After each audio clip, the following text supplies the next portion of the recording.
China prepares to move into Afghanistan with $62 billion Belt and Road program as American troops leave.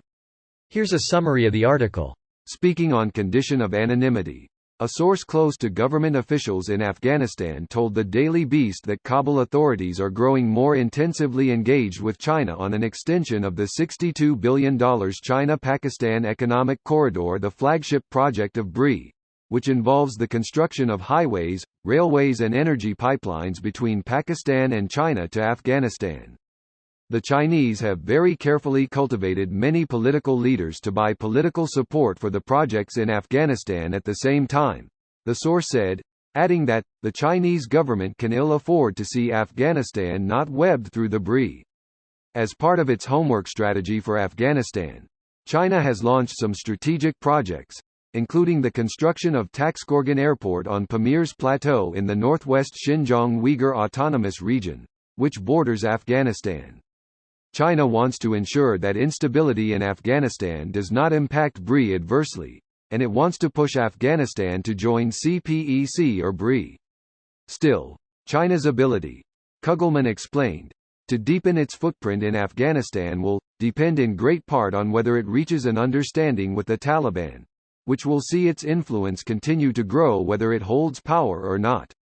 If the Taliban is okay with China building out infrastructure and other projects in Afghanistan, Beijing will be in a much better place.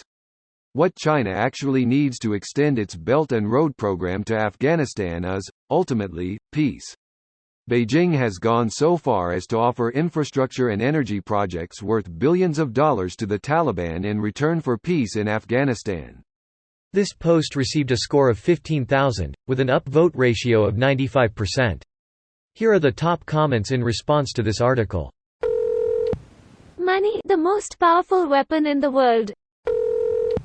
Considering China already is mining copper, lithium from Afghanistan, this makes a lot of sense.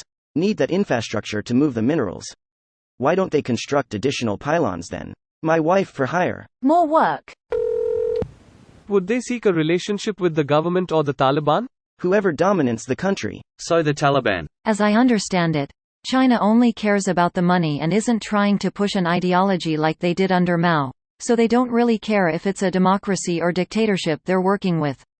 However, if they're working with a democracy that suddenly votes in people they don't like, they'll do what America did to Latin American countries that did the same. China wants to influence the region more than they want the money. Everyone entering Afghanistan knows that they are going to throw money into bottomless pit. China's primary goal is to fill the vacuum created by US withdrawal from the region. Throwing $62 billion at the Taliban might be more effective than armed conflict. Money is also an effective means of control. For the amount the US spent fighting in Afghanistan, they probably could have just bribed the extremists out of existence instead. Yeah, but then how would all the defense contractors make themselves rich if they did that? The American taxpayers weren't buying security for themselves nor freedom for Afghanistan. They were securing profits and growth for shareholders. Yep, all of this. This is why the defense budget is so bloated, yet troops are working on a shoestring budget.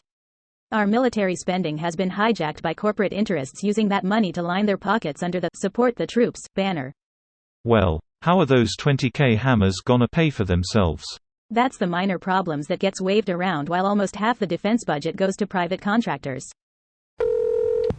Anonymous Afghanistan official told the Daily Beast. Right. China is not investing $62 billion into Afghanistan as said on the article title. China. Other countries like EU countries, Japan, USA, Russia, India, etc. are welcome too. Will probably build some physical infrastructures in Afghanistan and might connect those infras into Pakistan. Yes, the regime that is on the verge of being overthrown by force is claiming they have going to receive massive amounts of foreign support. If the security situation does not somehow improve, lol, why would the Chinese risk their money? Having a failed state on their border is the larger risk. This video was automatically created by Reddit to speech. The article and comments in this video were selected from Reddit according to their upvotes, and any paraphrasing was performed by smmry.com, without any human intervention.